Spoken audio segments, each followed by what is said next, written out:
pertarungan Pilpres 2024 semakin sengit. Masing-masing pasangan calon didukung oleh tokoh penting yang bahkan turun untuk berkampanye.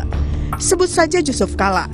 Wakil Presiden 2 kali masa jabatan ini resmi mendukung Anies Muhaimin Iskandar di Pilpres 2024. Pilihan JK ini berbeda dengan partai asalnya, Golkar, yang mendukung Prabowo Gibran. Menurut JK, pasangan Anies Muhaimin dapat dipercaya. Dia juga bilang pemimpin harus tenang dan tidak boleh emosian. Ya, pemimpin harus tenang, harus mempunyai pikiran gagasan, jangan emosional. Karena persoalan bangsa ini banyak. Kalau tidak tenang mempunyai pikiran, harus mengambil keputusan yang baik. Tentu pemimpin itu jangan emosional. Sementara itu pasangan Prabowo Gibran didukung penuh oleh Presiden RI ke-6 Susilo Bambang Yudhoyono. SBY yang juga Ketua Majelis Tinggi Partai Demokrat bahkan menyebut rela turun gunung untuk berkampanye bersama. Dengan izin Allah, masa Pak Prabowo untuk memimpin kita semua adalah melalui Pilpres yang akan datang. For you, saya siap turun gunung. Tak hanya SBY, pasangan Prabowo Gibran juga didukung oleh Gubernur Jawa Timur, Kofifa Indar Parawansa. Kofifa bahkan resmi menjadi juru kampanye pasangan itu. Tak kalah dukungan dari dua pasangan calon sebelumnya, pasangan Ganjar Pranowo Mahfud MD juga didukung penuh oleh Megawati Soekarno Putri. Presiden RI kelima yang juga Ketua Umum PDIP ini bahkan menyebut siap memenangkan Ganjar Mahfud MD di Pilpres 2024 hanya dalam satu putaran. Bersatu kita teguh, bercerai kita runtuh. Gelorakan rasa cinta pada banteng moncong putih nomor 3 dan Ganjar Mahfud MD nomor 3. Percayalah, sekali lagi kebenaran pasti menang. Satyam Eva Jayate. Menang, menang, menang. Merdeka, merdeka, merdeka. Kita pasti menang. Satu putaran. Lalu seberapa sengit pertarungan selama 30 hari ke depan jelang pencoblosan Pilpres? Bagaimana pula peta pertarungannya? Tim Liputan, Kompas TV.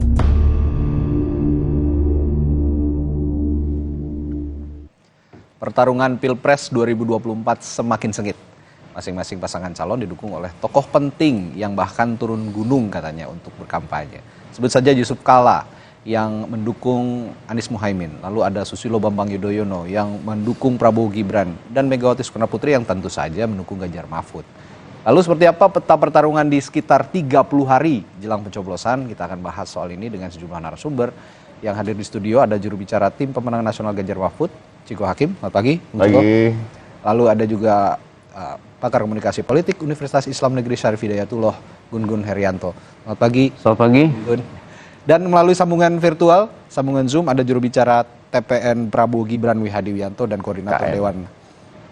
Maksud saya TKN ya, Tim Kampanye Nasional Indonesia, ketuker-tuker nih. Tim Kampanye Nasional Prabowo Gibran Wihadi Wianto dan koordinator Dewan Pertimbangan Nasional Timnas Amin Anies Muhaimin Hermawi Taslim. Selamat pagi Bapak-bapak.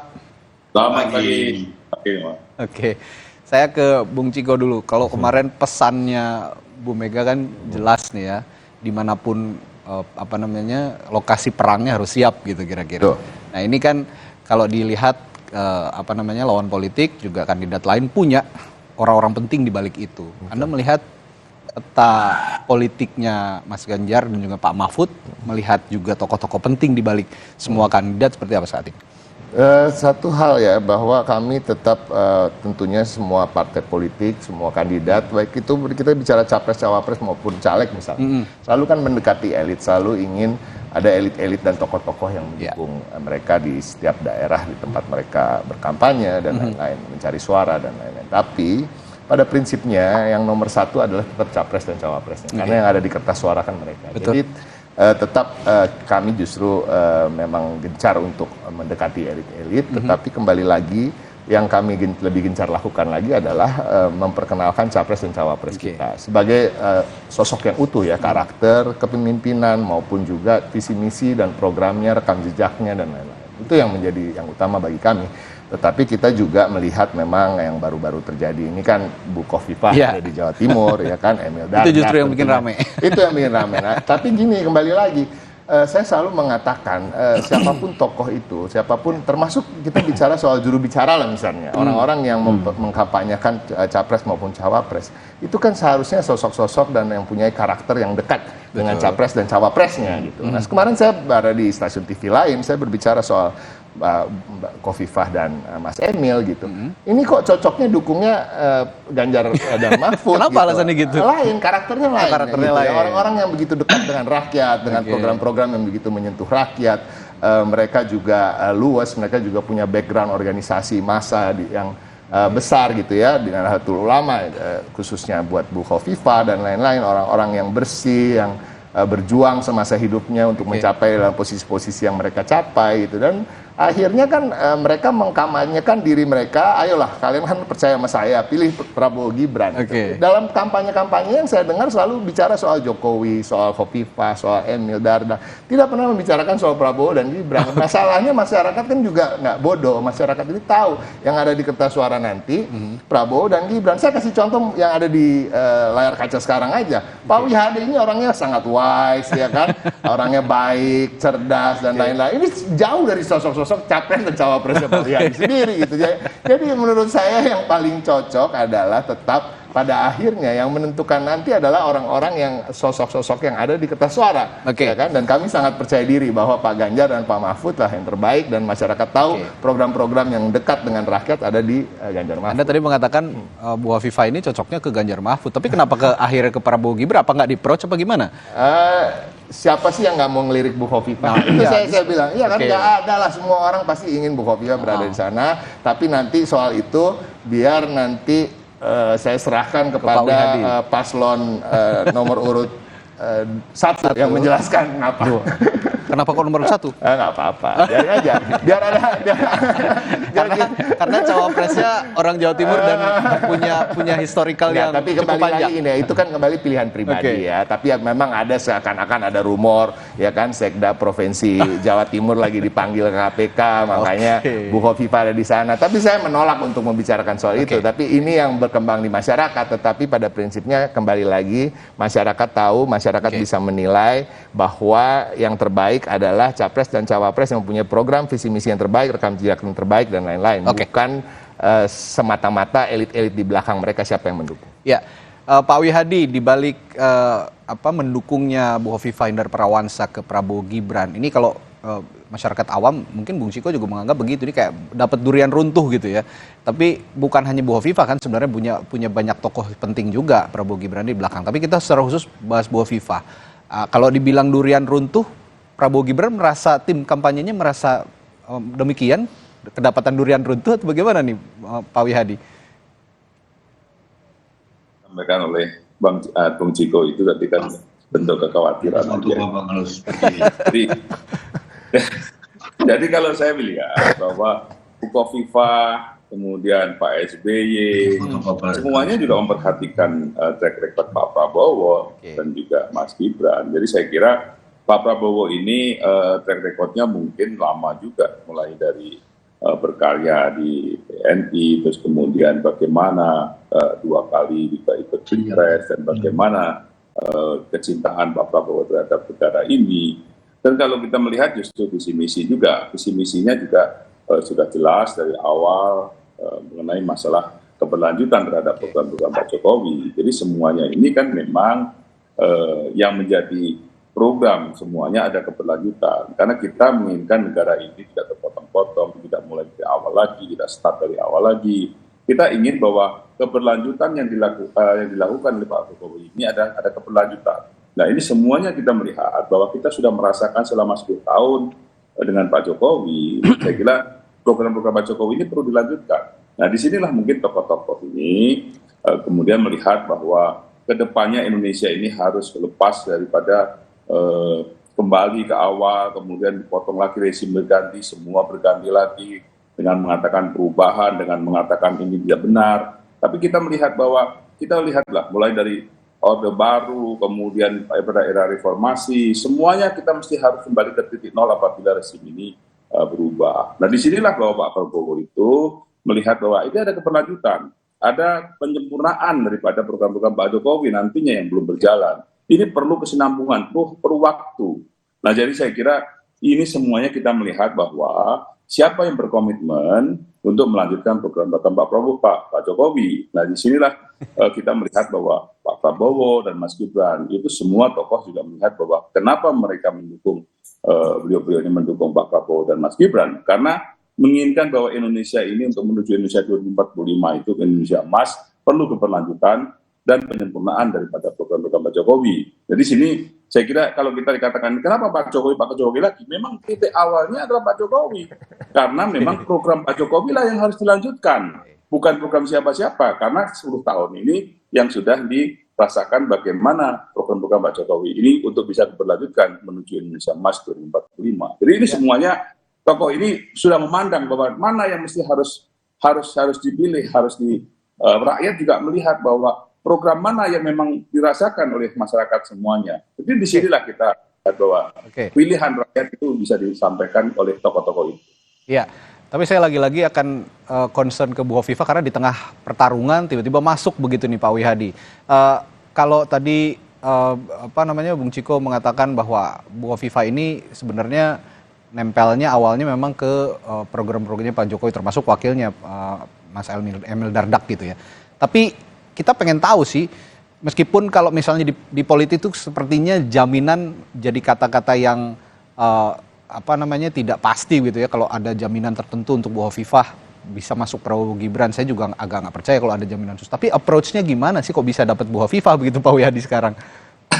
Jadi sebenarnya kalau kita bicara approach, tapi tentunya bahwa approach itu tentunya akan menyambung.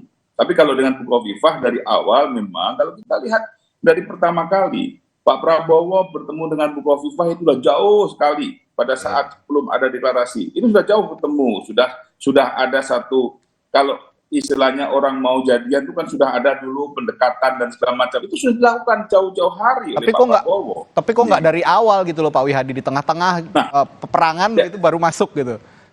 Nah disinilah permasalahannya, bahwa bagaimanapun juga Bu Hovifah itu adalah seorang yang taat hukum, karena bagaimanapun juga Bu Hovifah itu statusnya masih sebagai kepala daerah. Diperpanjang loh kepala daerah statusnya, harusnya 31 Desember jadi 13 Februari. Betul, cuman kan ini permasalahannya Pak Bu Hovifah tetap melihat bahwa ya kalau dengan 13 Februari kan cuma dekat saja, jadi boleh dong untuk itu kan. Tapi kalau jauh-jauh ini kan sangat berpengaruh. Jadi saya kira Bu Hovifah sendiri melihat bahwa apa yang dilakukan oleh Pak Prabowo, Pak Jokowi, itu kan dari awal mereka Bu Hovifah sudah bicara. Tentunya kan tidak langsung begitu saja. Ini justru ada kedewasaan dalam menentukan sikapnya. Kenapa tidak terburu-buru? Nah inilah ditunjukkan oleh Bu Hovifah. Jadi Bu Hovifah juga tidak sembrono juga, ya kan? Jadi ini benar-benar dilihat siapa memang yang akan memberikan kebaikan kepada rakyat ini. Sehingga Bu Hovifah menentukannya di akhir daripada atau di tengah-tengah peperangan istilahnya sekarang ini, melihat bahwa ini adalah memang yang paling tepat memang mendukung Pak Prabowo dan Mas Gibran. Dan jadi ini saya kira sudah tidak langsung begitu saja, tapi ini udah lama gitu kan. Sudah lama. Ya, saya ke Pak Hermawi. Pak Hermawi, tadi Bung Ciko juga sempat nyinggung ada apa nih sebenarnya kalau ngomong Bu Hovifah sama nomor 1 nih, saya juga penasaran nih jadinya. Ada apa sebenarnya ketika Gus Muhaimin juga mengatakan bahwa sepertinya agak sentimental begitu menjawabnya, bahwa nggak akan berpengaruh lah dengan adanya Hovifah di Jawa Timur, juga saya punya basis yang kuat begitu, dan Anies Muhaimin akan tetap bisa menguasai Jawa Timur dengan percaya dirinya gitu ya, Gus Muhaimin mengatakan itu. Nah, sejarah historikal yang panjang antara PKB, Gus Muhaimin dan Hovifah ini apakah juga diperhitungkan dalam pertarungan Pilpres, Pak Hermawi? Iya, yang pertama saya coba tidak berbicara tentang personal, karena pemilihan umum ini tidak ditentukan oleh person-person. Kita semua saling mengenal orang-orang yang sekarang ada di belakang 01, 02, dan 03. Masing-masing punya reputasi sendiri. Saya juga mengenal Kofifa sejak tahun 1993, sama-sama studi di UI. Tapi bukan itu poinnya. Oke. Seperti yang barusan kita dengar dari Pak Wihadi, sebenarnya yang capres ini siapa? Pak Jokowi atau Pak Prabowo? Karena tadi Pak Wihadi juga lebih banyak berbicara tentang Pak Jokowi daripada Pak Prabowo. Itu poin yang pertama. Yang kedua, kalau kita lihat tren, ini kan 01 terus menaik ini. Dari survei ke survei, walaupun banyak survei sekarang yang diragukan kredibilitasnya, yang diragukan reputasinya, tetapi kami juga secara internal punya survei sendiri, memang lebih kurang seperti itu. Nah, masing-masing paslon tentu ingin memenangkan pertarungan ini dengan menampilkan tokoh-tokoh besar. Pak JK 2 hari yang lalu di Jawa Timur itu konsolidasi khususnya di kalangan Nahdlatul Ulama, jangan lupa karena beliau juga lama jadi Mustasar NU. Jadi semua ini punya rekam jejak yang baik, ya. Tadi semua sudah dijelaskan, dan bagi kami ini biasa saja. Oleh karena itu tidak usah kita coba mengurangi bicara tentang hal-hal yang sifatnya personal. Pilpres ini jauh lebih besar daripada orang per orang, ya. Kofifa atau siapapun bagi kita itu biasa saja. Yang dikatakan oleh Pak Muhaimin berbicara sebagai orang Jawa Timur, yang dia lahir dan besar juga di sana, jadi dia juga mengerti. Dia juga cucu cicit pendiri NU, jadi masing-masing punya reputasi. Nah, bagi kami itu biasa saja.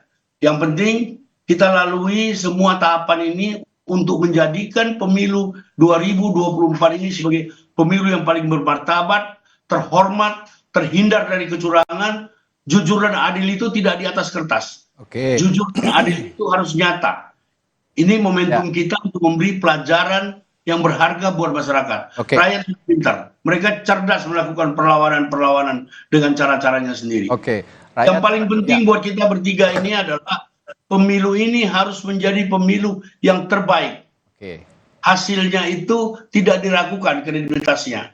Jadi harus dihindari segala macam bentuk kecurangan dan menghalalkan segala cara. Kami sudah mengalami berbagai macam sejak deklarasi Anies oleh Partai Nasdem 2 Oktober. 3 Oktober 2022 kami membawa Anies dari Aceh sampai Papua. Itu berbagai tantangan kita hadapi saja. Kita anggap itu vitamin. Karena memang antara di atas dan di bawah kan berbeda-beda. Pernyataan di atas dengan implementasi di bawah berbeda-beda. Tetapi jangan berlebihan, jangan keterlaluan. Karena batas kesabaran rakyat juga ada. Saya kira begitu. Pak Hermawi, Anda mengatakan bahwa buat Timnas Amin sebenarnya tokoh-tokoh ini tidak terlalu penting, tapi yang penting itu adalah memang sosok capres-cawapresnya yang bisa membawa ya kalau Amin mengatakan perubahan begitu ya untuk bangsa dan negara.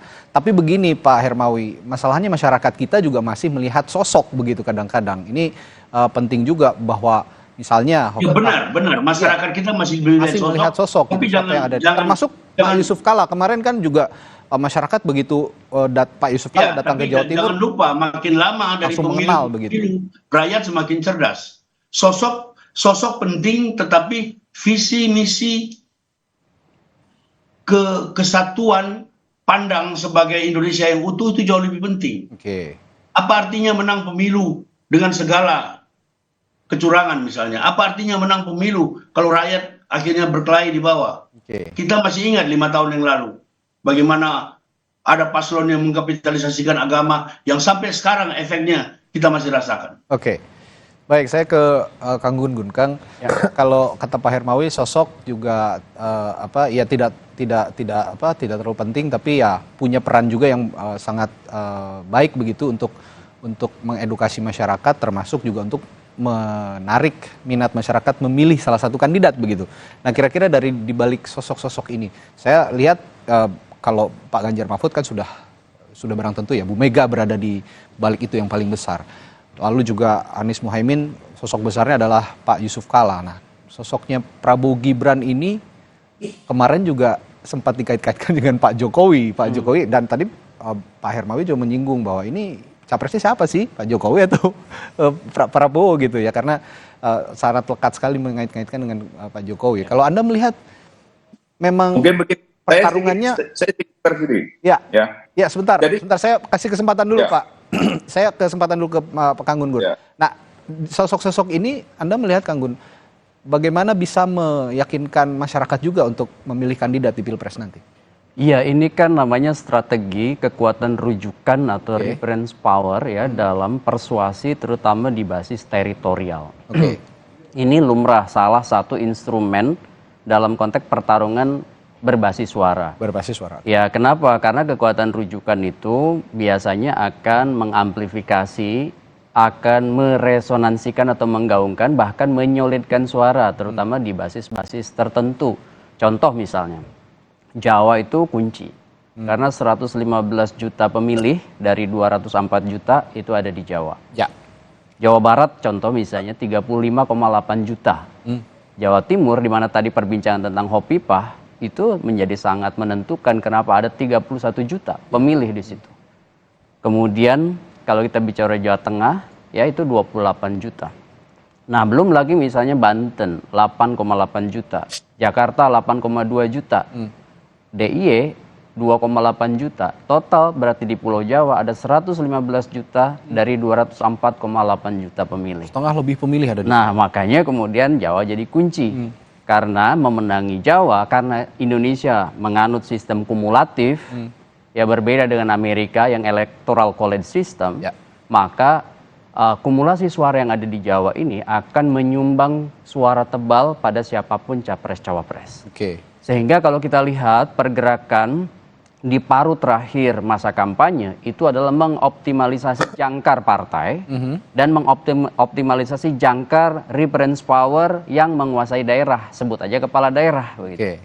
Hopipah adalah kepala daerah di salah satu battleground Jawa Timur dengan 31 juta pemilih, sehingga kemudian pasti ya seperti Kang Emil misalnya di Jawa Barat dipersuasi untuk menggarap Jawa Barat secara optimal. Bu Hovifah, Emil Dardak itu jangkar daerah. Sementara jangkar partai seperti Pak SBY dan tentu juga tokoh-tokoh partai lain yang mungkin sebagian kemarin juga secara expose itu diperlihatkan oleh Pak Jokowi bertemu dengan beberapa partai, ya kan? Nah, ini konteksnya adalah menurut saya berupaya untuk menjaga basis suara di daerah-daerah terutama battleground utama. Jadi di battleground utama. Nah, tapi kalau secara umum begitu, tadi juga kita lihat ada Pak Yusuf Kalla yang notabene bukan orang Jawa sebenarnya gitu kan. Dia orang Sulawesi tapi mendekat ke Anies Muhaimin dan masuk di wilayah Jawa Timur. Apa yang pesan yang Anda lihat dari seorang Yusuf Kalla yang mendampingi Gus Muhaimin di Jawa Timur? Pertama, Pak Yusuf Kalla itu kan lama dalam konteks menjadi tokoh, ya, dan sampai hari ini menurut saya masih menjadi tokoh yang kemudian menjadi rujukan juga gitu ya. Sehingga kemudian selain wilayah timur tentu ya, di mana Pak JK berasal dan selalu kemudian jadi pertimbangan kekuatan rujukan itu salah satu itu wilayah timur kan. Itu juga posisinya sebagai tokoh nasional. Dan karena sudah eksplisit ya untuk kemudian berada dalam konteks ya mendukung pasangan nomor 1, maka kemudian itu kan betul-betul dioptimalkan di paruh terakhir kampanye untuk kemudian menjadi semacam penguat. Ya namanya persuasi kan, persuasi itu ya masyarakat kita masih masyarakat sebagian diantaranya patron klaim ya. Dari piramida pemilih itu kan kita bisa lihat elit itu kecil persentasenya, tidak lebih dari 15%. Selebihnya itu atentif publik, ya kemudian di bawah yang besar, separuh lebih itu namanya masyarakat awam atau masyarakat yang kerap kali melihat tokoh atau sosok. Tapi tidak sekedar tokoh atau sosok, melainkan juga penguasaan yang disebut dan basis-basis teritori yang disebut dan canvassing atau micro targeting atau sebut aja door to door campaign, kampanye yang basisnya adalah dari satu area, dari rumah ke rumah, dari tempat strategis, dari komunitas begitu.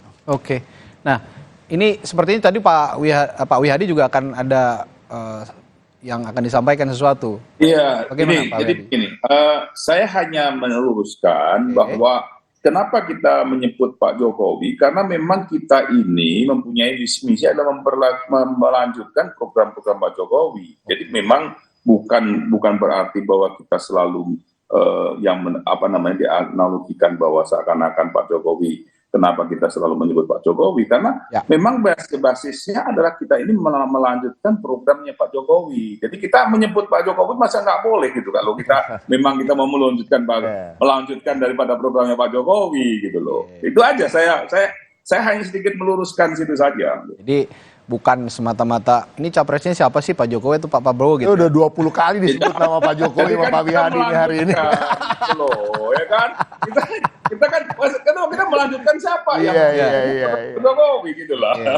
Jadi semata-mata hanya ingin melanjutkan program-program Pak Jokowi, termasuk mungkin pemilih-pemilihnya Pak Jokowi pada tahun 2019 begitu ya Pak Wihadi ya? Nah kalau itu ngikut kan? Oke, kalau itu ngikut. Baik, nah setelah jeda ini juga menarik. Benar apa tidak bahwa seorang Joko Widodo yang saat ini dikait-kaitkan terus dengan pasangan calon nomor urut 2 gitu Prabowo Gibran bisa membawa basis suaranya juga untuk Prabowo Gibran. Kita akan bahas sama-sama nanti di Sapa Indonesia Pagi setelah jeda sesaat lagi. Tetaplah bersama kami.